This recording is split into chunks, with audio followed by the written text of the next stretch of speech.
Students, a very good morning to all of you and welcome to the class. In our last class, I shared the text of the dramatic monologue Porphyria's Lover by Robert Browning. Today we are going to analyze this poem by Robert Browning. So, this poem was included in dramatic lyrics that was published in 1842 by Robert Browning.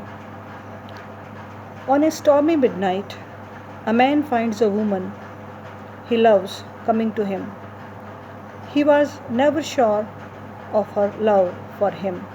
She comes in, shuts out the storm, kneels, and makes a pleasant blaze. She takes off her dipping cloak, sits by his side, and talks to him. She puts her arm around him, talks to him. He knows at last her love, and he is in a happy state. He is in a state of ecstasy that at last his beloved is with him. For fear of losing this treasure, what happens? Suddenly a thought enters into his mind, and he wants to make this moment a permanent one. So what does he do? He strangles her with her own hair. The lover says that God watched them and yet has not said a word. This was one of the first monologues published by Robert Browning. It was first published in 1836. He visualizes powerfully the subtle and complex mental states and processes and expresses them in a picturesquely lyrical form.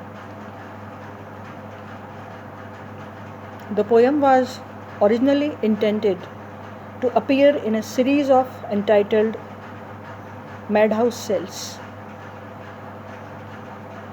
Porphyria did not have the courage to break the conventions and ties of the world.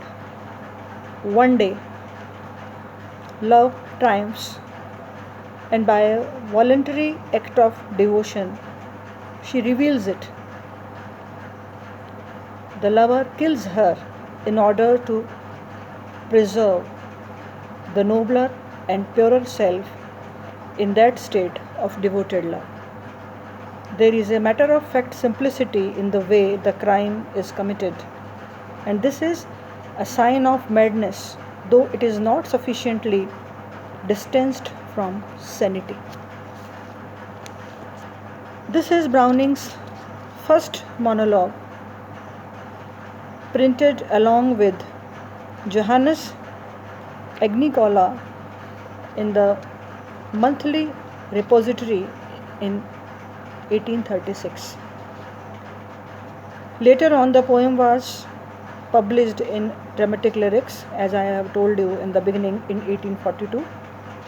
It describes a grim murder and is narrated by the abnormal, if not actually insane, lover of Porphyria after he has strangulated her.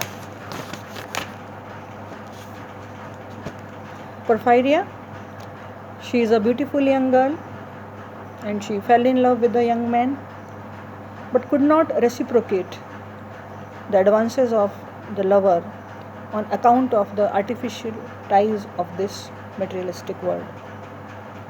But one stormy night, while it was raining hard, the beautiful Porphyria voluntarily entered the house of her lover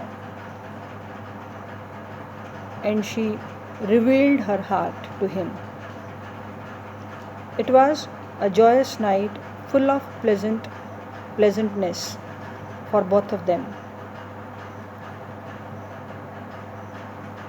The lover, mad with the frenzy of love, entwined the long yellow hair of the love-smitten girl round her slim neck and strangled her to death.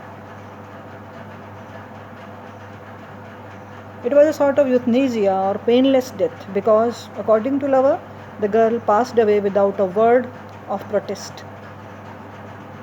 In this short story, Browning focuses the reader's attention not on the grimness of the murder, but on the importance of that supreme moment when the girl gave herself up to her lover. Such a moment may never come once again in the whole lifetime of the lover who was anxious to solemnize this intense moment. Porphyria's love was gained once and for all.